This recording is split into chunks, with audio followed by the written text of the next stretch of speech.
Greetings from Florida with Joe Turino is explicit in every way. Listener discretion is advised.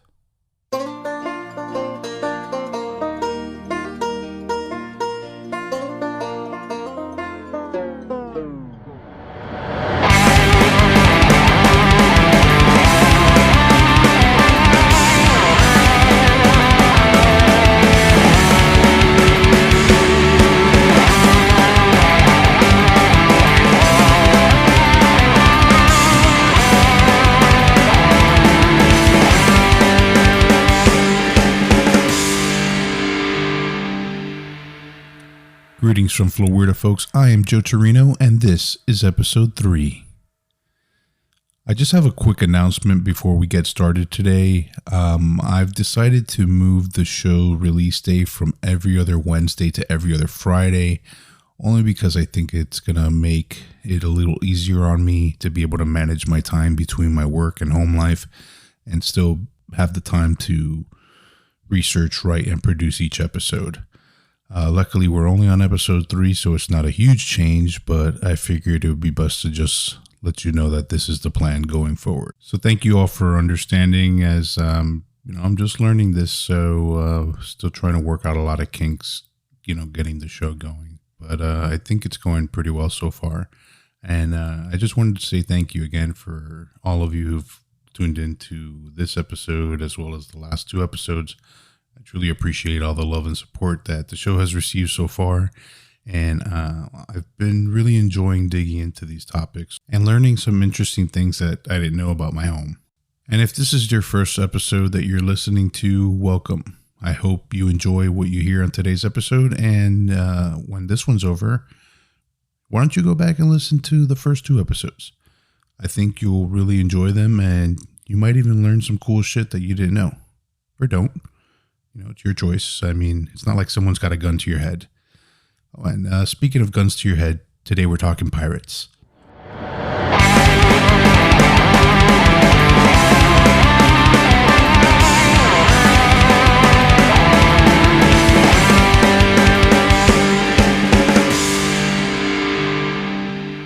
As far back as I can remember, I've always wanted to be a pirate. Actually, no, that's a lie. But I have always been fascinated by pirates. Maybe it's because I live in a state that's surrounded by water, or because I've ridden the Pirates of the Caribbean ride more times than I could count. Or maybe it's because I've been singing along to Jimmy Buffett's A Pirate Looks at 40 ever since I learned how to talk. Whatever it is, I've always loved hearing or reading tales of swashbuckling, salt-soaked scalawags, pillaging and plundering villages in search of booty, then burying their haul on a deserted island and marking its location on a map with a bloody X. I remember picking up books on pirates as a kid and reading all about the lives and careers of some of the most famous pirates like Edward Teach, aka Blackbeard, Calico Jack Rackham, Anne Bonny, Captain Kidd, and Black Bart. All of them sailing the high seas under their own flags, attacking and stealing loot from their enemies. And I can remember imagining what life would have been like on the pirate colonies during the golden age of piracy, like Nassau, Port Royal, and Tortuga. And it was at this time that I also learned that Florida was considered to be a hotbed of pirate activity as well. It all started back when Florida was just still a Spanish territory. You see, 52 years after Juan Ponce de Leon arrived in Florida, St. Augustine was founded, and it quickly became a vibrant seaport. Spanish ships would use Florida's accessible shoreline as a key stop during their long journeys, and of course, once the pirates got word of these stopovers, they began attacking and robbing these vessels, as well as the city of St. Augustine itself. The first big pirate attack happened in June 1586 by the English pirate Sir Francis Drake. Drake was one of the most famous pirates of the time and was known to the Spanish as El Drake, or the Sea Dragon, by the end of this attack. The story goes like this. Drake was returning home to England after his infamous raid on Cartagena, Colombia. With him was a fleet of 23 ships carrying more than 2,000 raiders. They were sailing with the Gulf Stream up the Florida coast when they spotted a light burning in the darkness. Upon further investigation, They saw that the light was coming from a Spanish military outpost located on present-day Anastasia Island, which marked the entrance to the St. Augustine harbor. Drake and his men attacked the outpost. Totally outgunned and outnumbered, the Spanish defenders and townsfolk fled into the swamps and marshes, leaving Drake and his men to raid the town.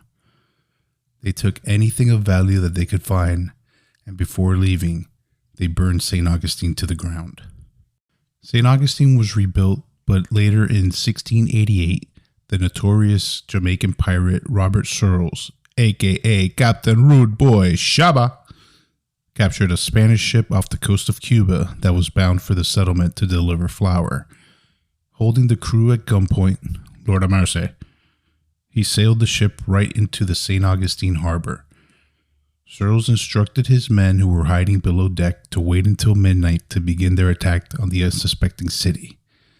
When asked by his men where they should begin the attack, Searles responded, "Right near the beach, boy, Shaba." Alright, I'll stop with that now. At the stroke of midnight, the pirates stormed ashore, overpowered the city guards, and ran rampant through the streets of St. Augustine, murdering 60 people, which at the time was about a quarter of the city's population, while they pillaged public storehouses, churches, and houses. Among the dead were several children, including a 5-year-old girl that was killed by Searles himself. Legend has it that the ghost of the child that Searles killed haunted him for years after causing him to lose his mind and eventually commit suicide. And these are just 2 examples of the pirate attacks that happened within the first 175 years of Florida being colonized. Just imagine how many other times pirates attacked ships and settlements along Florida's coast during that time. And of course, over the next several hundred years, as the state continued to develop and more seaports sprang up along both the Atlantic and Gulf coasts, the pirate activity continued to do so as well. Just like St. Augustine, cities such as Miami, Key West, Jacksonville, as well as several others along the West Coast and the Panhandle, all have some sort of pirate legend and lore attached to them. So it doesn't come as a surprise that Florida has come to embrace this rich, oftentimes violent history over the years, and it's still very much a part of our culture today. For example, St. Augustine is home to the St. Augustine Pirate and Treasure Museum, which is also known as the Pirate Soul Museum, and it houses the largest and most authentic collection of pirate artifacts in the world. And in Key West, the Mel Fisher Maritime Museum is an amazing place to learn all about the pirates, treasures, and shipwrecks found all along the Florida Keys. But if I had to name just one city in the state that takes its love of all things pirate and cranks that shit up to 11, that city would be none other than Tampa, Florida. When it comes to pirates, the city of Tampa is all in. I mean, they've got pirate-themed restaurants and bars, pirate clothing stores, and museum exhibits. They even have 2 pirates buried in downtown Tampa's Oak Lawn Cemetery, the city's oldest burying grounds. And after a long night of 2-for-1s in Tampa's historic Ybor City, even you may end up sounding like a pirate yourself. Or in my case, an upscale lounge/bowling alley called Splitsville, located in the Channel District. And here's a little PSA for you. If the adult beverage that you order arrives to your table in a giant glass fishbowl, contains multiple brown and clear liqueurs, and has 4 or more straws in it, this means that said adult beverage is intended for 4 or more adults, not just one 20-something-year-old who liked to party. Well, I guess it was the pirate's life for me back in those days. So, moving on. In 1974, when Tampa was chosen as the first of 2 cities to be granted an NFL expansion franchise, a citywide Name the Team contest was hosted, where most of the submissions were, surprise, surprise, pirate-related. Some of these submissions included names like the Outlaws, the Pirates, how original, Marine Raiders, Rowdies, Avengers, Bandits, and of course, as we know them today, the Buccaneers. And if this wasn't enough, Tampa is also home to the world's oldest and largest pirate-themed festival called Gasparilla Fest. Each year, hundreds of thousands of people, both local and visitors from all over the world, invade the streets of Tampa to drink, dance, and party like a pirate during this Mardi Gras style celebration. What started out as a surprise pirate invasion on horseback during a May Day festival back in 1904, the formerly one-day event has evolved into a 2-month-long Gasparilla season, which runs approximately from January through early March. The season's events include 3 major parades, a film festival, an arts festival, music festival, a race, the Gasparilla Bowl, which is a college football game, and many other smaller events that vary from year to year. The event that really kicks everything off is the Gasparilla Day Invasion, which takes place on the last Saturday in January. The invasion is organized by the Mystic Crew of Gasparilla, and on this day, members of the crew, accompanied by a flotilla of hundreds if not thousands of smaller private boats, sail across the Tampa Bay into downtown Florida on a 165-foot-long, fully rigged pirate ship, the only ship of its kind in the world. The ship moors beside the Tampa Convention Center sometime around noon, accompanied by cannon fire, after which the pirate captain and his crew disembark and demand that the mayor hand over the key to the city in a playful ceremony. And this is just in the first few hours of this day. To celebrate their capture of the city, the captain and his crew share their wealth, glittering beads, treasures, and doubloons with a lively, enthusiastic crowd in what is known as the Parade of Pirates. The Gasparilla Parade of Pirates features more than 103 elaborate floats, 5 marching bands, over 50 distinct crews, and of course, the infamous YMKG Pirates, all making their way down the historic Bayshore Boulevard and into downtown Tampa, amidst a sea of attendees all decked out in their colorful pirate garb, dancing along to festive music along the 4.5-mile parade route. The Parade of Pirates has been very popular in Tampa since its inception, and has grown into the 3rd largest parade in the United States, with an average attendance of over 300,000 people, and it even reached close to 1 million people in 1 year. Of course, there wouldn't be a Gasparilla Festival if it wasn't for the pirate Gasparilla himself. In fact, Tampa probably wouldn't be the pirate-loving city it is today without this legendary character. Jose Gaspar, also known by his nickname Gasparilla, is an apocryphal Spanish pirate who supposedly lived sometime between 1756 and 1821, and is considered to be the last of the Buccaneers. Though his early life, his motivations, and his piratical exploits differ depending on who is telling the story, all versions generally agree that he was a remarkably active pirate during Florida's Second Spanish period, which lasted from 1783 to 1821, that he amassed a huge fortune by taking many prizes and taking many hostages for ransom, and that he died by leaping from his ship rather than face capture by the U.S. Navy, leaving behind an enormous and, as of yet, undiscovered treasure. Now, before we really start digging in, I've got to tell you, there really weren't any solid facts that I was able to find during my research that can tell us about his early life. What I did find out really quickly after looking into several sources is that his origins read like one of those old choose-your-own-adventure books from back in the day. So here's what we're going to do. I'm going to read you 3 of the many versions of his origins that I was able to find, and you are going to choose which one you like the best and roll with it because why the hell not? The way that I look at it is if historians haven't been able to figure it out in the last few hundred years, then I sure as shit am not going to figure it out in a week and a half of research. All right, ready? So here we go. Version 1. Gaspar began his life as a troubled youth who kidnapped a young girl and held her for ransom. He was captured and was given the option between going to prison or joining the Navy. He ends up choosing to go to sea, where he served with distinction for several years before leading a mutiny against a tyrannical captain and then fled to Florida with the stolen ship. So that's version 1. All right, version 2. Gaspar was a nobleman who achieved a high rank in the Spanish Royal Navy and became a counselor to King Charles III of Spain. He was popular in the court, but when he left one lover for another, the jilted woman made false charges against him that are often said to involve the theft of the crown jewels. Unjustly facing arrest, he commandeered a ship and fled, vowing to exact revenge on his country. Alright, and here is version 3.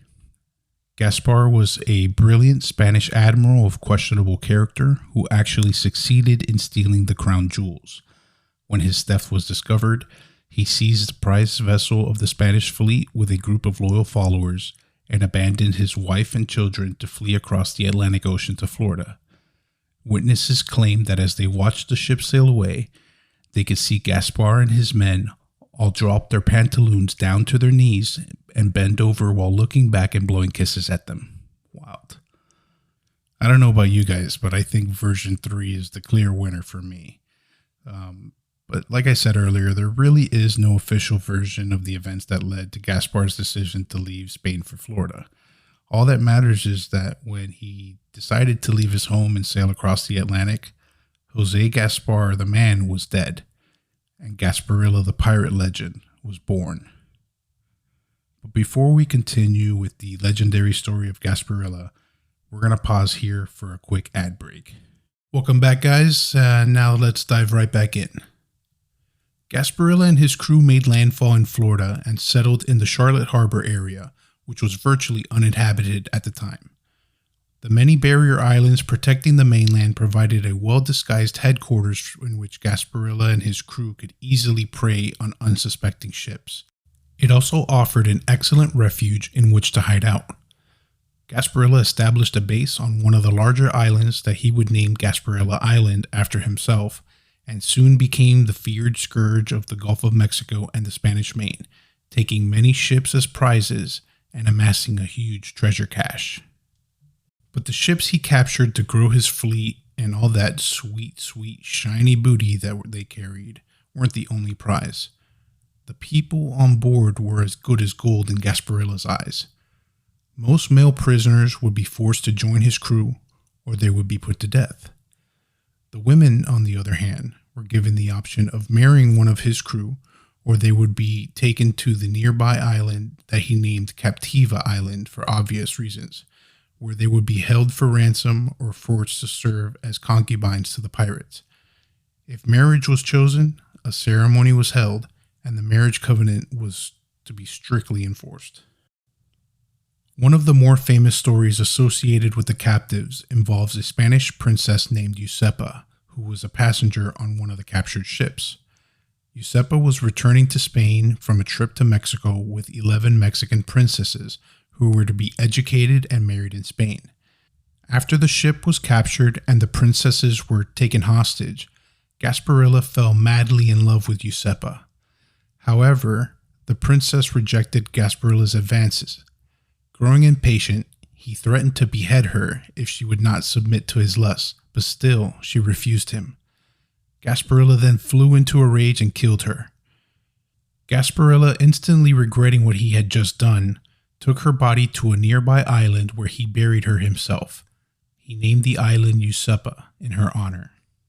The nearby Sanibel Island is said to have been named by Gasparilla's first mate, Rodrigo Lopez, after his lover who he had left back in Spain. Gasparilla realized that Lopez was growing weary of the pirate's life, and after 13 long years, he longed to return to Spain to see his love Sanibel once again.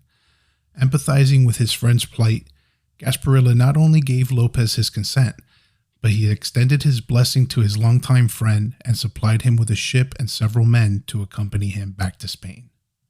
Gasparilla and his pirates were said to have terrorized the Gulf for nearly 4 decades. Though the exact number of ships that were captured throughout his career is unknown, it is said that Gasparilla's treasure cache, which was made up of coins, jewels, and other riches, was said to be valued at $30 million. But because he was now 65 years old, and because he had amassed such a large fortune, Gasparilla decided that it was time to retire.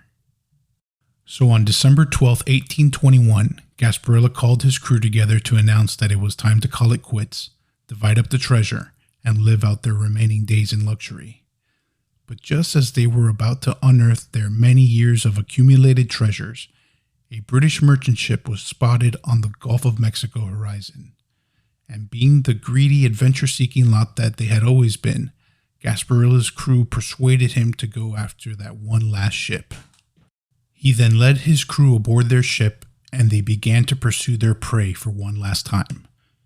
They quickly overtook the lumbering merchant ship, but when they fired a warning shot, the British flag was suddenly lowered and a United States flag was hoisted. The ship turned out to be the USS Enterprise, a pirate-hunting U.S. naval warship that had disguised itself as an unarmed ship of goods. A bloody battle ensued, and Gasparilla's ship was soon riddled with cannonballs. Many of Gasparilla's crew were killed during the battle, and the ship was rendered disabled, burned, and was out of gunpowder. And when he saw a U.S. Navy rowboat approaching the lifeless ship, instead of surrendering, Gasparilla wrapped a heavy anchor chain around himself and jumped off the bow, and his body disappeared into the depths of the Gulf of Mexico. In this last defiant act, as he plunged into the water with his sword held high over his head, he said, "Gasparilla dies by his own hand, not his enemies." Most of his crew was killed during this final battle. However, there were 12 survivors. They were captured and taken to New Orleans, where they would stand trial for acts of piracy and were imprisoned while they awaited their execution day. Out of the 12 men, 11 were hanged. The one final survivor was the ship's cabin boy, who was also tried as a pirate, but only had to serve time in jail and was eventually released. And that is the story of Gasparilla, the last of the Buccaneers. At least that is the story of Gasparilla according to Juan Gomez. And who the hell is Juan Gomez, you ask? Well, let me tell you. Juan Gomez, also known as Panther John because he lived on Panther Key near Marco Island, Florida, was a man that claimed to have known Gasparilla very well while he was alive. He also claimed to know the whereabouts of his vast treasure cache because he claimed to be Gasparilla's cabin boy all grown up. Or was he his first mate? Oh, wait, that's right. He was Gasparilla's brother-in-law. You see, old John seems to have made a lot of claims over the years that simply weren't true. Even though he was well known along Florida's Gulf Coast as an expert hunting and fishing guide and boat pilot, it would appear that Juan Gomez was mostly known as an old eccentric teller of tales, which he would usually share around a campfire during a fishing trip or a hunting expedition.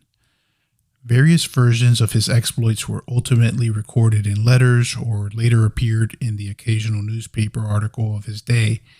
Interestingly enough, no mention of Gasparilla even made it into print during Panther John's lifetime. In fact, there is no evidence that Gasparilla actually existed. There's no contemporaneous mention of his life or his exploits that have been found in Spanish or American ship logs, no court records, newspapers, or other archives, and there are no physical artifacts linked to Gasparilla and his men that have been discovered in the area where he supposedly established his pirate kingdom. It wasn't until after Juan Gomez's death that the first written account of Gasparilla actually appeared. The first printed account of Gasparilla was in a brochure for the Gasparilla Inn Resort in the recently established town of Boca Grande on Gasparilla Island. Though it was authored by publicist Pat Lemonnier for the Charlotte Harbor and Northern Railway Company, which owned the resort, the late Juan Gomez was cited as the primary source for its tale of the pirate Gasparilla. It would actually be from this promotional pamphlet that the Gasparilla legend would spread. In 1923, a Boston historian named Francis B.C. Bradley received a copy of the Gasparilla Inn brochure from Robert Bradley, who was the president of the Charlotte Harbor and Northern Railway Company at the time. Assuming that the story was authentic, Bradley included Gasparilla in a book that he was writing about piracy called Piracy in the West Indies and Its Suppression. Bradley's book was then used as a source for later works such as Philip Goss's Pirates Who's Who, and Frederick W. Dowell's Florida Old and New. And over the next few decades, several more books about pirates or Florida history continued to include Gasparilla as a real historical figure, leading to even more confusion about the authenticity of his story and repeated attempts to find his lost treasure.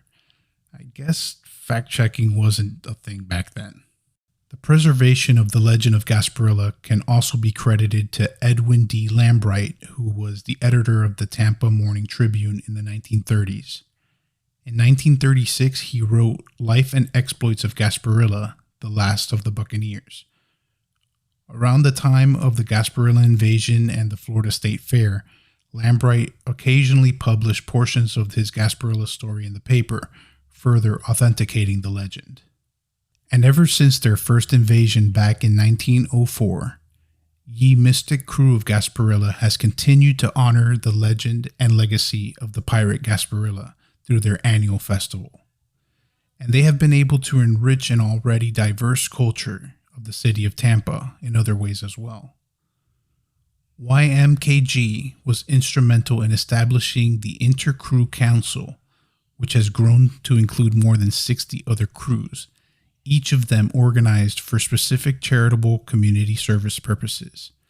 And the Invasion and Parade of Pirates not only provides entertainment to millions of people from all over the world, but it has an overall local economic impact of over $40 million. Now that's what I call pirate booty. So in closing, since the 1800s, the legend of Gasparilla has provided many adventurous and colorful stories for the residents of Florida's Gulf Coast, especially to those in the Tampa Bay and Charlotte Harbor area. So in my opinion, whether Gasparilla the pirate actually existed or not doesn't really matter. The legend exists, and that's what matters.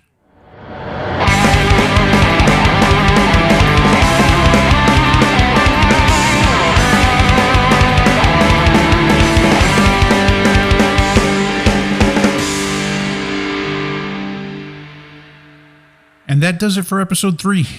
This one was a lot of fun for me, and I hope that it was for you too. This is a story that I've heard for years, and there are just so many versions of this legend that if I included everything, we would be here for a week. So for this episode's sake, I just decided that it would be best to cobble it together using bits and pieces of some of my favorite versions. At the end of the day, it's 99.9% a made-up story anyways, so does it really matter? And I've been to Tampa a bunch of times. It's a really cool city, but I've never gone for Gasparilla. I've only gone for, concerts and Busch Gardens. And the last few times I've gone have been to visit my brother and his family, but we still get to explore a little bit around downtown and the Channel District. But Ybor City is definitely one of my favorite places to explore. I kind of get a Key West vibe from it. And the last time we were up there, we went out to St. Petersburg Beach, which is always nice, even though I'm not much of a beach person myself. But I wanted to go downtown to do a little daytime ghost hunting at Oak Lawn Cemetery, but it started pouring. So next time that I'm up there, I'm definitely going to go and check that out. And I want to see the Tampa Theater because I've heard that place is haunted as hell too. So we will definitely be revisiting Tampa at some point in the show in the future, just to talk about the ghosts and hauntings and maybe a couple other cool stories. So thank you again for listening to this episode, and please remember to subscribe to the show wherever you listen to podcasts. If you're enjoying the show, the best way to show your support is to rate and leave a review, as it really helps others find the show on the various streaming platforms. You can also show your support by sharing the show with your family, friends, and coworkers. Go follow the show on Instagram at FloWeirdAPod, where I will be posting photos to go along with each episode. You can also join the new Facebook group where you and other listeners can discuss previous episodes, get show-related announcements, and suggest future topics that you want covered. You can find the links to both of these pages at our website, www.flowweirdapod.com. Also, if you or anyone you know have had a true, creepy, or just plain old weird experience while living in or visiting Florida, I want to hear all about it. So please continue to send those in via the contact section of the show's website or send them in directly to the show's email, floweirdapod@gmail.com, with the title My Florida Story on the subject line. The spooky season is upon us, so I really want to hear your creepy shit, so send those things in. Thank you to Modern Mimes for creating the awesome theme music for the show. Go check out their music on Apple Music, Spotify, or pretty much anywhere else you purchase or stream your music. Go follow them on Instagram and Facebook at Modern Mimes, and go check out their music videos over on their YouTube channel. They will be hitting the road for their next tour soon, so please visit their website, www.modernmimes.com, for tour dates and ticket information, as well as band merch. And have you ever wanted to go on a real-life paranormal investigation? If you live in or around or are visiting South Florida, my team, War Party Paranormal, hosts public interactive paranormal investigations every month in several historic and haunted locations throughout South Florida. All the proceeds from tickets to these events go right back to these locations to help with historical preservation and maintenance. For more information on our upcoming events and how to purchase tickets, please visit our website, www.warpartyparanormal.com. Here you can also find links to our team's social media accounts. And if you're experiencing paranormal occurrences in your own homes or businesses, War Party Paranormal specializes in residential cases and has helped hundreds of clients throughout Florida. All of our residential cases are completely confidential and 100% free. So please feel free to contact us, and our case manager will reach right back out to you as soon as possible. And don't forget to tune in every Monday night at 9 p.m. Eastern to the War Party Paranormal Radio Show, where our co-host, team leader Eric Vanderland, and case manager Mike Del Coro, as well as various team members, not only discuss the locations we've investigated, but we also share the evidence captured from them. The show also features interviews with special guest investigators and celebrities from some of your favorite paranormal television and internet shows, so go check it out. You can find the show on the KGRA Digital Broadcasting Network website and YouTube channel, as well as on the War Party Paranormal Facebook page and YouTube channel. We'll be back in 2 weeks for episode 4 of Greetings from Florida, but until then, please remember sharing is caring, so split that giant fishbowl drink with your friends. If she says she's not interested, don't threaten to cut off her head, just move on to the next potential mate. And of course, stay weird, Florida. We'll see you next time.